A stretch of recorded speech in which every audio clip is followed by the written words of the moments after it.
کہ ایک مرتبہ حضرت عمر رضی اللہ تعالیٰ عنہ نے حضرت ابی بن کعب رضی اللہ تعالیٰ عنہ سے پوچھا تقویٰ کیا ہے؟ پوچھنے والے حضرت عمر رضی اللہ تعالیٰ عنہ، جن کا مقام جو ہے اس امت کے اندر نبی کریم صلی اللہ علیہ وسلم کے بعد سب سے پہلے حضرت ابوبکر ہیں، ان کے بعد حضرت عمر رضی اللہ تعالیٰ عنہ، جن کے متعلق بخاری شریف میں موجود ہے کہ نبی کریم صلی اللہ تعالیٰ علیہ وسلم نے فرمایا، عمر تمہارا حال تو یہ ہے کہ تم جس راستے سے گزرتے ہو شیطان اپنا راستہ بدل دیتا ہے۔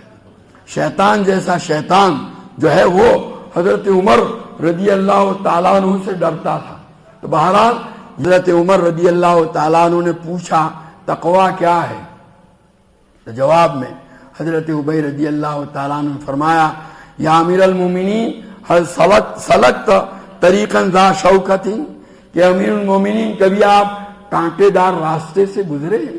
کوئی ایسا راستہ جس میں دونوں طرف کانٹے کی باڑ ہو اور بیچ میں ایک چھوٹی سی پگڈنڈی ہو گزرنے کے لیے، ایسے راستے سے گزرنے کی نوبت آئی ہے؟ کہا جی ہاں۔ کہا ماذا فعلت، اس وقت آپ نے کیا کیا؟